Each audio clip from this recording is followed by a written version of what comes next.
Hello and welcome to episode 5 of the Jumps Racing podcast. And we promised you on the last episode that this was going to be an absolute cracker. And I don't think it will disappoint because we've got so much to look back on over the weekend with what we saw at Ascot between Altior against Cyrname, plus the Grade 1 Betfair Chase as well, and a certain Lostintranslation, plus a couple of runners that we saw over in Ireland. And we'll be looking ahead to the action on Friday at Newbury, and not forgetting on Saturday also with the Ladbrokes Trophy, plus the Grade 1 Fighting Fifth up at Gosforth Park. As always, I'm Bobby Beevers, delighted to be joined again by Nick Seddon. Nick, wow, what a weekend. Yeah, good evening, Bobby. It's the good thing about for us at the Jumps Racing podcast is we've not been shy to mix up the broadcasting time. So I think every time we've been on, I've had a different greeting for you. But yeah, God, where do we start with the weekend's racing? Normally, all the attention is on Haydock with the Betfair Chase, but crikey, it didn't half have to share on Saturday, did it? That was one of the races of the season already between Cyrname and Altior in the 1965 Chase. Just absolutely phenomenal from start to finish, wasn't it, Nick? Because myself and you, we was at Haydock, wasn't we, for the Betfair Chase, which was a great day. Of course, what we saw in the Betfair Chase, plus other races as well. And then obviously all eyes was on Ascot with Altior taking on Cyrname. And that's where we'll start as well then, Nick, in that 1965 Chase. Wow, that's all I can say. An absolute phenomenal race. It's the race we wanted to see, and Cyrname was absolutely brilliant to watch from start to finish. He was. I think the biggest compliment that we can pay to this race is the fact that everybody at Haydock, and I don't think I'm far off saying that it wasn't far off being a full house, I don't think, at Haydock on Saturday.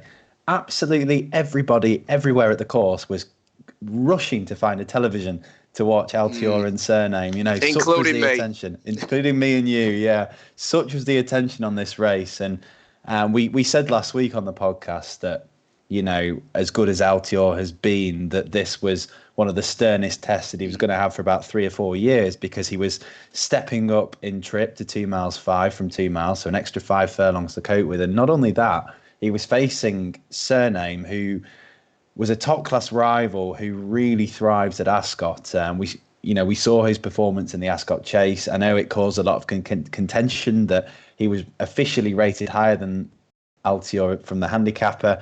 I wouldn't go as far to say that the handicap has been proven right, but it was a stunning performance. He attacked his fences really well. And I think the important thing here is that he never really gave Altior a chance to unsettle him. That's how good he was from the front. He really went for his fences. He was dynamic from the front, and he just kicked on and on and on. And Altior, I thought he just couldn't quite get to Cyrname's haunches. But that being said, I wouldn't be convinced that Altior couldn't overturn the form if they met again in the future. It's interesting, because I saw obviously reaction, what people were saying, and obviously what people were saying on social media as well. But the bottom line is, Nick, is that Altior just got beat by a better horse on the day. I don't know how else we can describe it other than that, really. No, he definitely stayed the trip as far as I was concerned. He was trying all the way to the line. He was just beaten by the better animal on the day. I think we'll talk about Bristol de Mai at Haydock in a little while, but Cyrname really is lit up by Ascot. That's a stunning hat-trick now by Cyrname. He had those two brilliant. He routed a handicap in January at this track over course and distance, then went to the Ascot Chase and blasted an absolute top-class field of Grade 1 performers. And he's come here and he's lowered the colours of Altior, who was 19 from 19 coming into this. The good thing about this race is not only has it answered loads of questions, it's asked so many more, because the attention's now turned to the King George at Kempton, where Cyrname is the favourite at the moment. Is Altior going to go? And before we move on to King George chat, I would like to say that it was a shrewd piece of placing from the Skeltons as well, because Solomon Gray was able to finish in his own time, beaten 65 lengths by Cyrname, but he's collected just shy of $7,500 for the privilege. Yeah, well done to the Skelters there. Of course, with three turn up in the in the 1965. And yeah, Nick, I cannot wait for the King George to see what happens there. You know, Cyrname, we know he's going to go. I know Nick Henderson is saying he's not quite sure. He's going to make a decision in regards to Altior, whether or not he will turn up in the King George.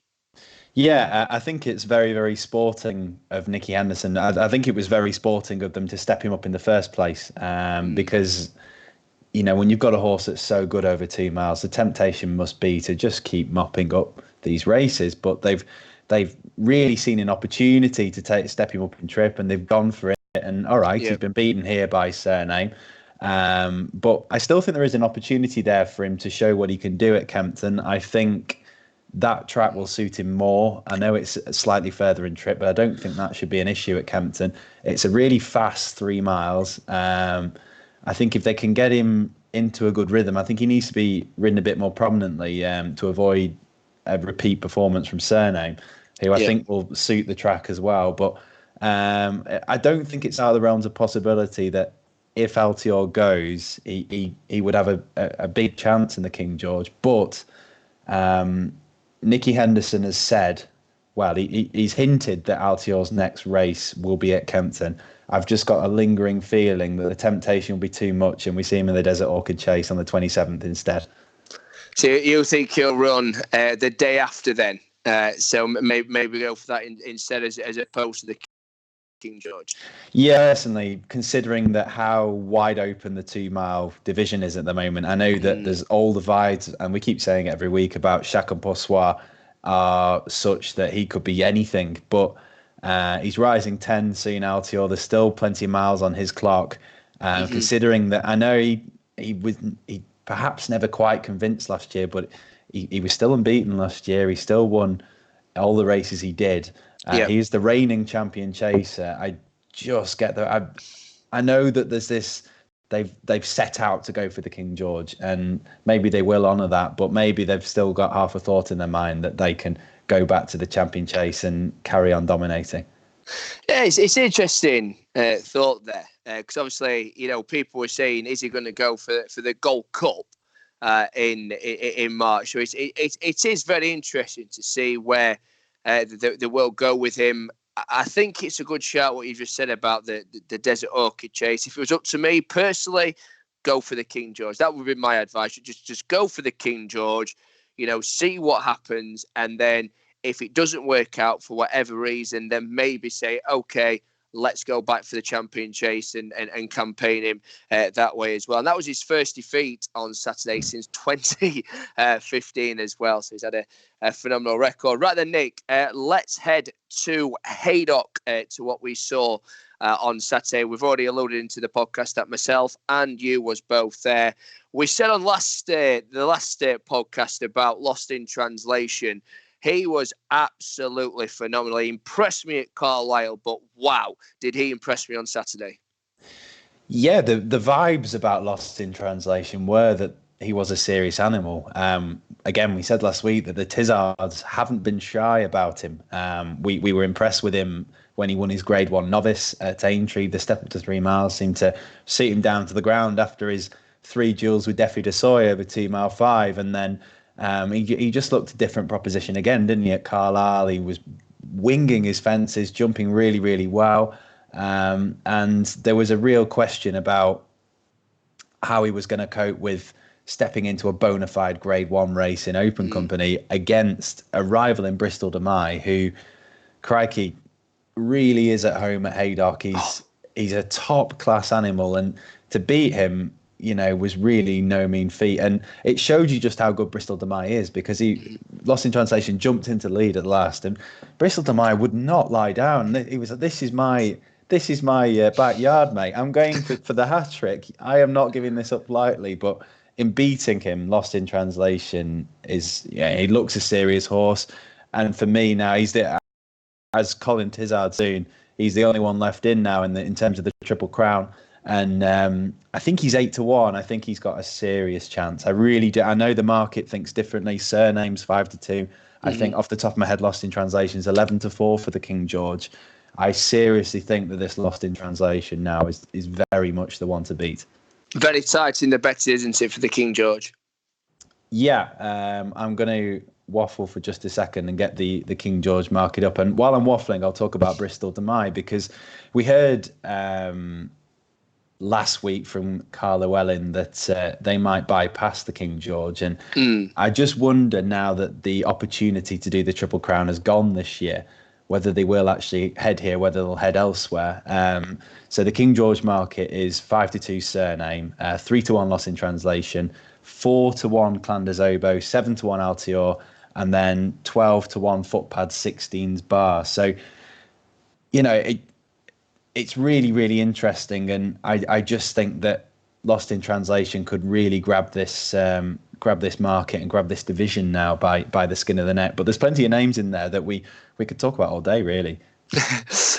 Of course, Colin Tizzard as well. He won the Betfair Chase for their fourth time. The other three was with a certain cue card. And this is what we're quite outstanding as well, is that Robbie Power had a double on the card on Saturday at Haydock, and they was his first ever winners at the track. Yeah, remarkable. It's great to see Robbie Power doing so well. He's shown for a long time how good a rider he is, and he's got the perfect partner really in Lostintranslation. The way that they combine together to attack these fences is great, and he could well be a Triple Crown winner by the end of the year, as I keep saying. To beat Bristol Demai is no mean feat, and to be quite honest, not only did they beat Frodon and Ballyoptic, they absolutely swatted them aside, didn't they, that pair? Yeah, Colin nearly did it a couple of years ago, a fair few years ago now, in all fairness, with Q Card, wasn't it, when he won the Betfair? He won the King George in that fantastic battle with Vitor, and then obviously fell in the Cheltenham Gold Cup. Talking of Colin Tizzard, Nick caught up with him on Saturday. Let's hear what they had to say. So joined with Colin Tizzard now at Haydock Park after Lostintranslation's brilliant win in the Betfair Chase. Colin, first of all, congratulations, and that was a superb performance. Yeah, he was beating a horse on his home ground, weren't we? Bristol Demai's been very, very good round here. In this top class racing, they came quite away from the third, but he got ahead in the second last. But I showed there is a bit more on this horse's tank, because he's powered away half at a run-in, and just a lovely performance, lovely ride, and good horse. It's hard not to be impressed with what we've seen so far. Do you think he's a bona fide Triple Crown contender? Or is it too early to say? Well, they put this money down because there's three different competitions. There's a Haydock one, then, to be fair, we're the only one left in now, so you would like to think this one could be probably better in Kempton, but we've seen one down at Ascot. It was quite good today, didn't we? As well as any amount of other horses. So it's very, Kukar very nearly done it. If he hadn't fallen, he might have done it. And the one before that was Cato Star, wasn't it? So to win it, you must be absolutely. Horses have got to be brilliant, and he might end up brilliant, but he's not there yet. With what you've seen from him from home, it's hard to quantify. But where would you rank him? Because you've had some brilliant staying chases over the years. Is he about as exciting as it gets? Yes, he is. He wouldn't see too much at home. What you see about him, what you see on the racetrack, he would power up the gallops no better than any other horse. Because his attitude and his jumping and his nose to stay. And we see something else today, and that's another plus to his name. Speaking of excellent staying chasers, I've got to ask you about Thistlecrack. Is he due to reappear at Newbury next week? Yes, he went to Devon, and he went to Newbury the other day. He's going to go in the hurdle first of all. He's beaten. He's in good form. Bloody good form. We'll see how he goes. He's only 11 and he didn't start racing until he was 6. So there's only 6 months ago. He came second in the King George. So I think he's all still there. We're in form, so they've got half a chance. He mentioned Thistlecrack, which we'll talk about a little bit later on, because we're just going to keep with the review part of the podcast. We're going to look back at what we also saw at Ascot, also in Ireland. But we'll start first, though, Nick, with Ascot. Pim got the job done. The step up to 3 miles definitely suited on his second chase start. Yes, and quite a coup for the Jumps Racing podcast, because very early on in the day, I think it was episode 2, we spoke to Jerry Maguire up at Wetherby, who rides for Nicky Henderson. We asked him if he could provide us with a horse flying under the radar. And he mentioned this Pim, who carries familiar colours. He carries the colours of Altior. So at least Patricia Pugh had a winner on Saturday. And yeah, he looks a really nice type, doesn't he? The step up to 3 miles suited him really well.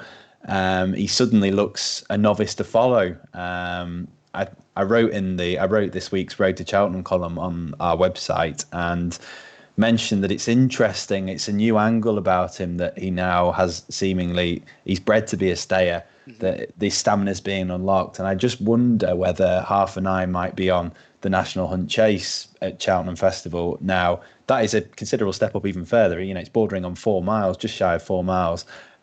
So there'll be a bigger ask, but I just wonder if they've got half an eye on that as him of quite the type, rather than go down the traditional RSA chase route, which might prove be a little bit too hot for him. Interesting thoughts there. If the Cap Fits was also in the winners' enclosure on Saturday as well. Of course, he won that Grade 1 Stayers at Aintree, and it was a good performance from him. I'm interested to see how he goes throughout the season. It is. It's difficult not to like this if the Cap Fits. He's just got so much heart and so much grit and determination. He wears his heart on his sleeve, doesn't he? He very much does, doesn't he? That win at Aintree was remarkable, where he saw off Roxana on one side, and the name eludes me of the other horse on the other. Poor homework, Nick. But it was a remarkable finish up at Aintree, and then it was a similar sort of gritty performance on Saturday.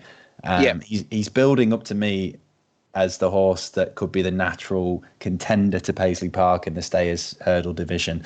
Now, of course, the Ascot Hurdle was over 2 mile 3, but that was his second win in the race in a row. I think he'll step back up to 3 miles. I think that's where his game is these days. That was where he won the Grade 1 over at Aintree back in April. So it's 2 on the bounce now in graded company for him. The vibes from Harry Fry were that he is going to go for the long walk at Ascot on next month, and it's likely that he's going to bump into a certain Paisley Park there, provided, as we'll chat in a little while, everything goes well for him at Newbury on Friday. Apple's Jade was the horse you was thinking about. There you go, Apple's Jade. Good knowledge. Right, let's head over to Gowran Park. Just to review a couple there. Of course, Get a Bird getting the season off to a flyer.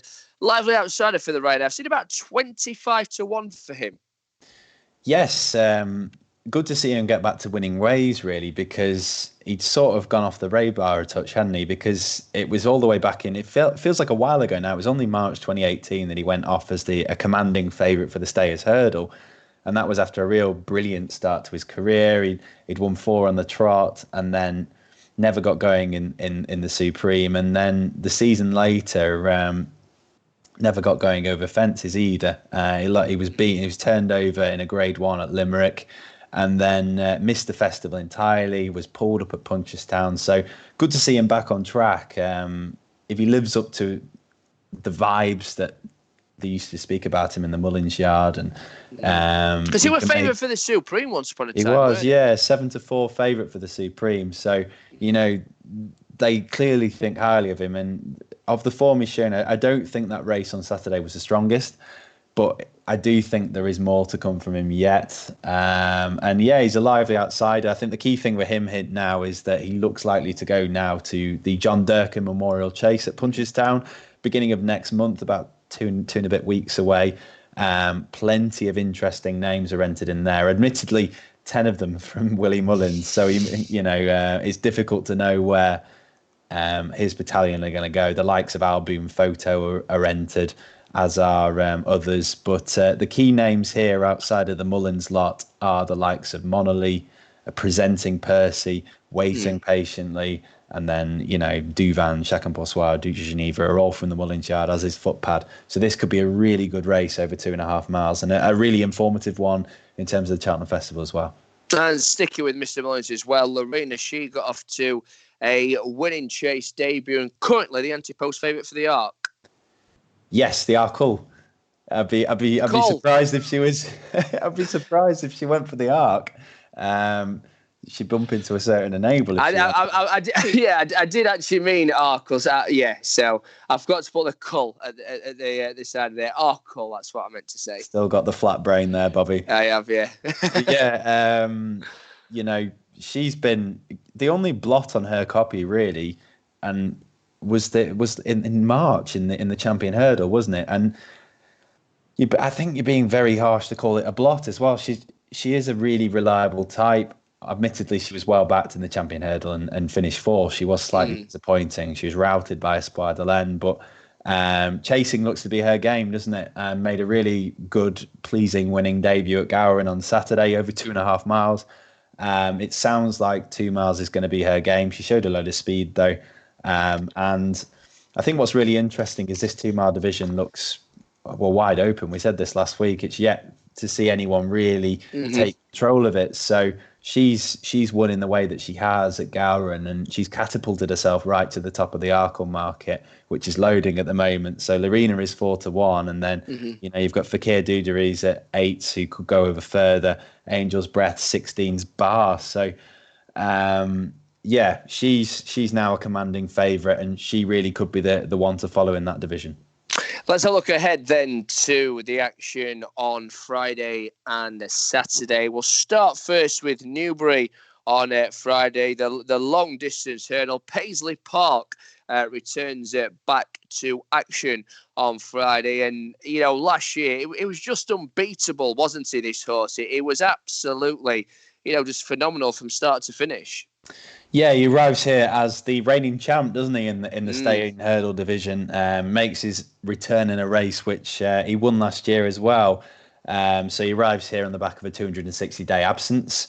But he was 5 from 5 last term and won on reappearance. He really was.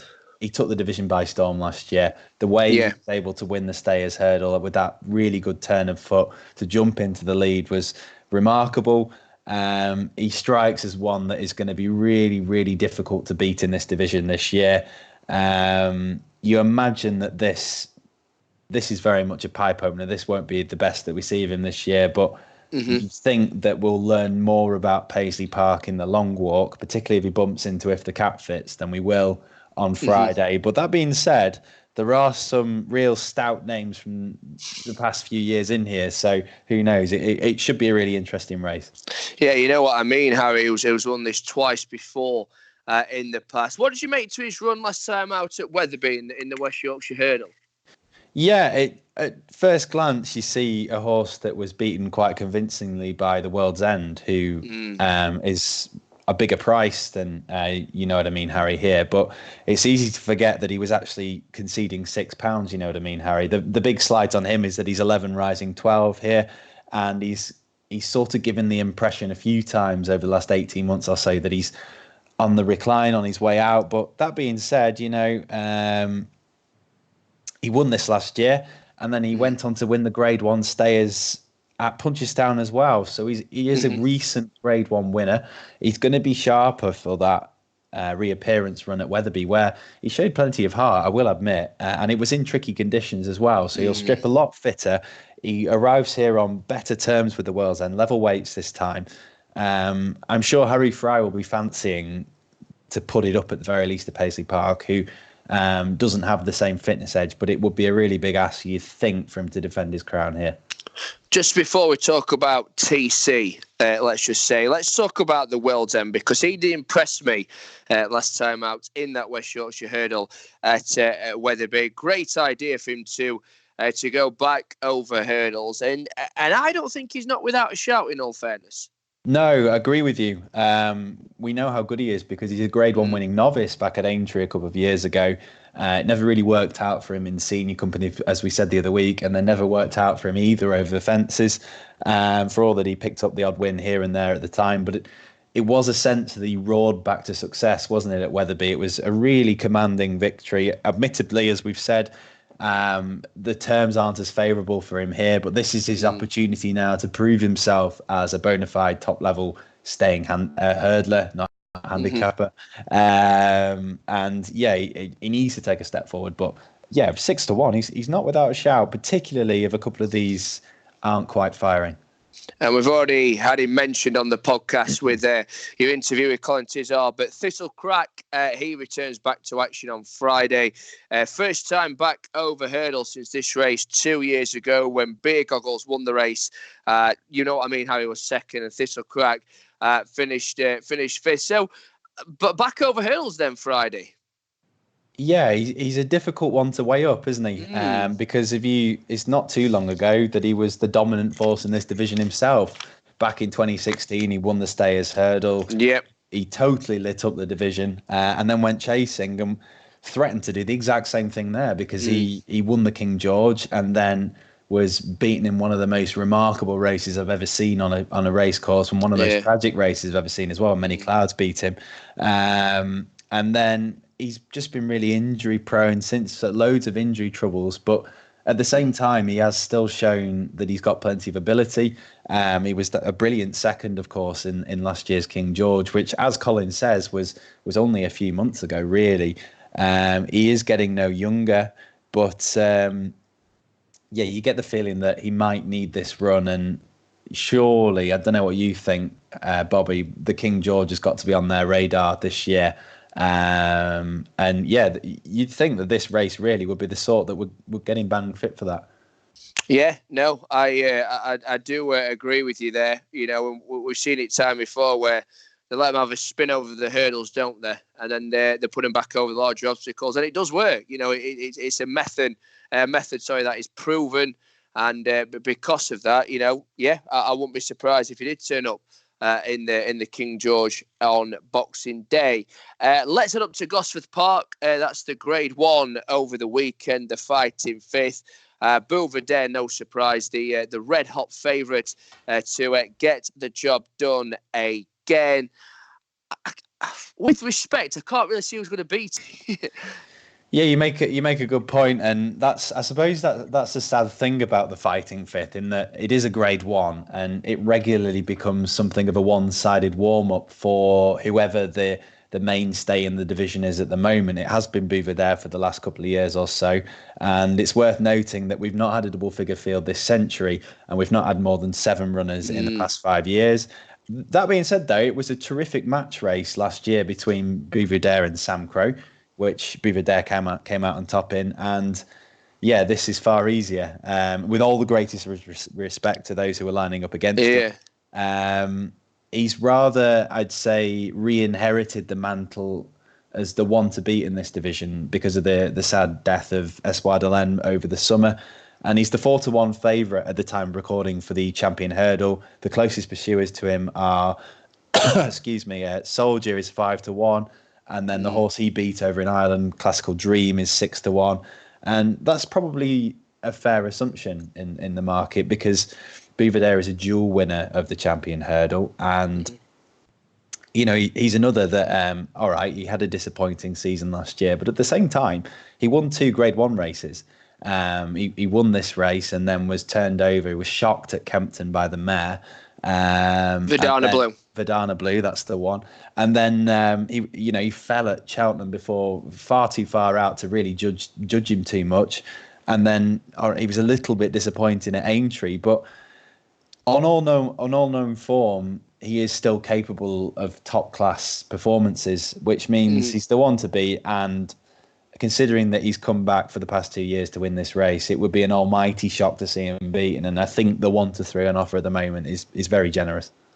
I would say, because you got Silver Street, the Swinton winner of this year, listed winner last time out. I think the one to chase him home could be the Phil Kirby mare, Lady Buttons, who can, I can describe her. She loves it over hurdle. She loves it chasing. You know, she's so versatile in terms of her races, and if she runs over hurdles or over chases, you know, she's great to own. She must be an absolute joy to own because you can have so much fun with her, which they've proven in the past as well. Of course, she won the listed mares race for the second time at the Charlie Hall meeting last time out at Wetherby. I think Lady Butters could be the one to chase him home, you know. We're very quickly becoming the Lady Buttons fan club on this podcast, aren't we? We had Phil Kirby on a few weeks ago before Wetherby, and she won at that meeting in the listed race, as she said. And this just looks like a really solid bit of placing by the Phil Kirby team. There's an awful lot of prize money on offer here, £61,000 in prize money. So even chasing home Beaver Day, there's a lot to play for, particularly in second place. And normally I would say that she would just be out of a depth in a Grade 1, but this isn't any old Grade 1. This isn't a normal Grade 1. She's probably got a bit to find against Silver Streak, who was a really solid yardstick. Will run his race and will come here match fit after a reappearance run at Kempton. But the mare is match fit as well. She's really game attitude, and you'd think that these two would have it between them for second place, for all that Cornerstone Lad probably is capable of getting involved as well. Will you be at Newbury on Saturday? I won't. It's my birthday on Sunday. So is it? It is. Yeah, it is. Oh, really? It's my daughter's on Sunday as well. Oh, the 1st. Oh, lovely. The 1st of December. Yeah. She's having a big party with all her friends. Of course, Mum and Dad are paying for it, of course. Oh, well, rightly so. I'm sure she'll have more fun than I will. I'll be grotesquely hungover, I'm guessing, on Sunday. Right, let's talk about the Ladbrokes Trophy then. At the time of recording, just going to get the price up now as we are chatting. OK Corral is the market leader, and I actually backed this horse for the 4 miler when we last seen him, but he's the market leader. Yeah, he is the market leader, and I will say that this is one of the most popular races of the season. From everyone in the sport, everyone seems to love watching. Well, we're still guilty of calling it the Hennessy because it was supported for 60 years, the Ladbrokes Trophy. And it's got a stellar, I was looking back earlier, it's got a stellar record of producing top-class horses, even in the last few years. The recent Roll of Honour, Bobsworth won this. He went on to win the Gold Cup. Many Clouds won this. He went on to win the Grand National. Native River, Gold Cup. And the list goes on. Elegant Escape was second in this race last year. We'll talk about him in a bit. Denman. Elegant Estate won the Welsh National. And OK Corral has, for parts of last season, looked like a stayer to follow. He was so good when winning that listed novice at Warwick back in January, and then was subsequently, which was always a strange one for Nicky Henderson because it was a bit out of character. He very much turned into a plot for the National Hunt Chase, didn't they? Because they had Derek O'Connor on board for Warwick, and then they booked him for Cheltenham. They sent him into the National Hunt Chase, and he was pulled up, but I don't think you should read too much into that. I don't think the form of that is worth very much because it was really attritional. It caused a lot of controversy, of course, that we won't talk about. And LeBroy, we saw him. He was disappointing at Wetherby. He won the race. He was disappointed at Wetherby this month over hurdles. So I wouldn't read too much into that. He's only had 3 starts over fences, OK Corral. So there should be plenty more to come from him. And he arrives here off a mark of 151, which is probably workable for the Ladbrokes Trophy. He's interesting, all things considered, but I think he is short enough at 6-1. Second favourite at the time of recording at 7-1 is Cabaret Queen for Willie Mullins, of course, former trained by Dan Skelton over here. Now, she got the job done the second time for Mr. Mullins, and he's sending her over.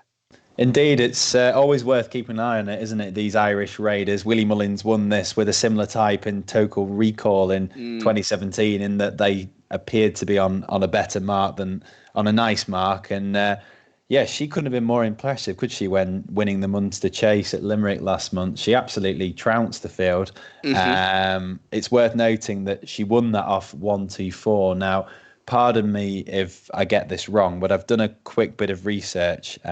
She's due to run here on Saturday off 1-4-6, which of course is a British mark.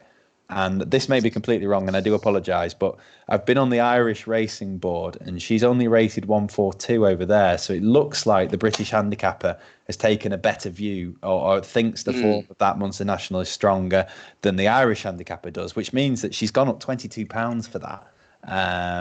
If my terrible maths is correct. So it's a really, really big ask for her, for all that there's probably more to come, for all that she's really progressive and represents a trainer who more than knows how to win a race like this. She's really, really interesting. But again, I think there is more value in the market than with Cabaret Queen at about 7-1. Mr. Malarkey, 10-1, of course. Tizzard 1-2 in the race 12 months ago. And one of our very own does like Mr. Malarkey on Saturday. Yeah, certain Ed Quigley, long shot Ted, has tipped him up in his column, which you can read at horseracing.net. And yeah, it's difficult. It's not difficult to see why he likes this. I'm a fan of him as well. I started being very strong on Mr. Malarkey with those 2 wins at the beginning of the year. He won in January at Newbury, and then he won, of course, the Reynoldstown at Ascot a month later. He looked to me like one that was all about stamina. So I was a bit disappointed that they didn't chuck him in the National Hunt Chase.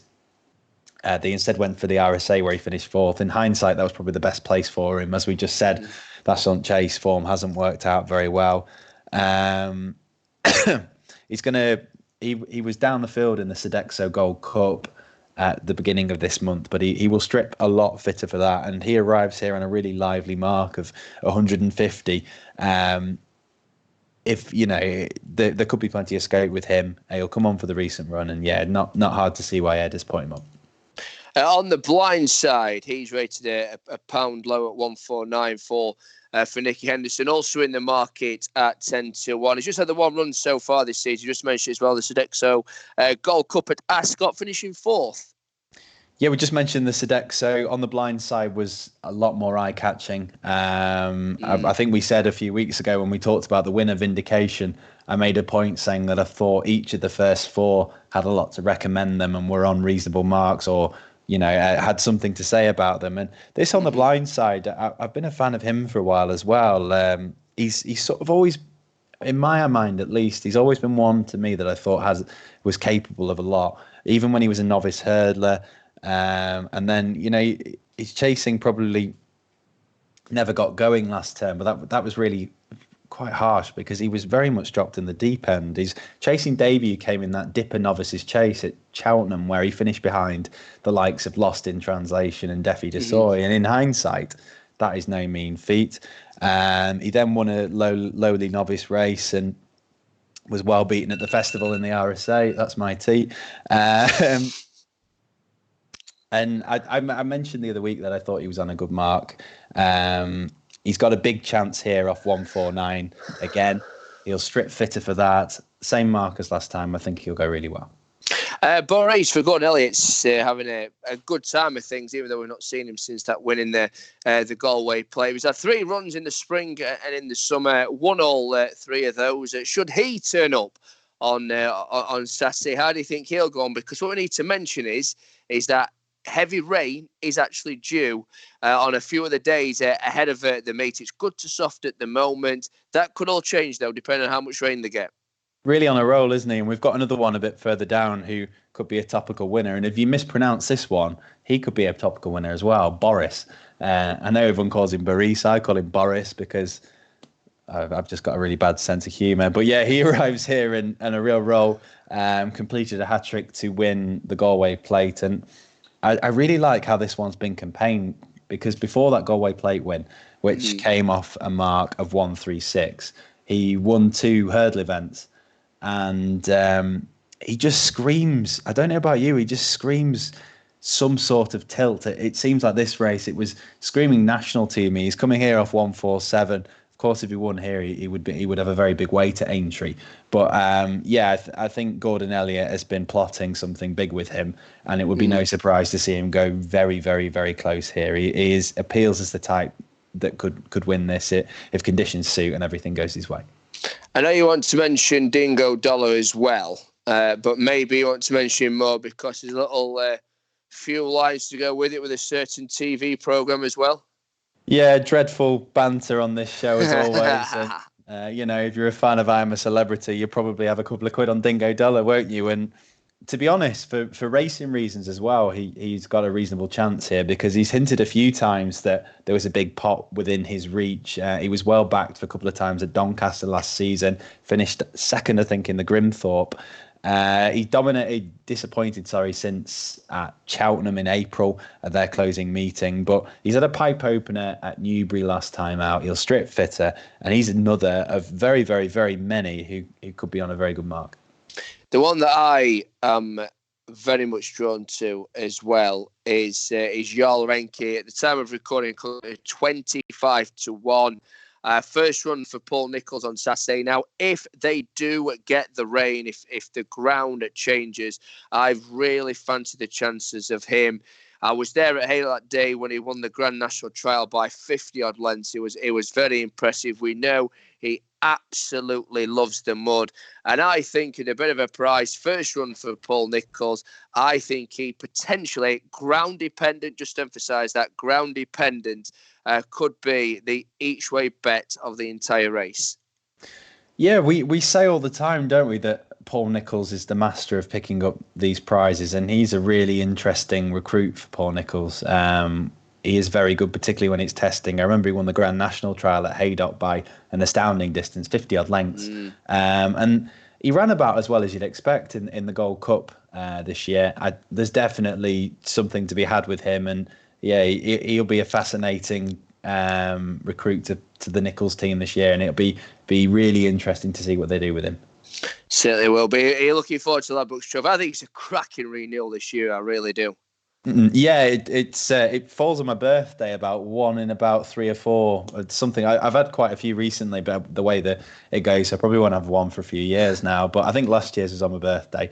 Yeah, and it's a treat of a Saturday to have. It's one of my favourite races of the year. I was there when Denman won it after his heart issues, and people were throwing racing posts and hats in the air, and that was when I was still really getting into racing. Not to make you feel too old, Bobby, but yeah, it's a race that has just got such a track record for producing brilliant horses, and it would be no surprise if it threw up another one on Saturday. No, it wouldn't be at all. And we need to mention, obviously, Smad Place as well.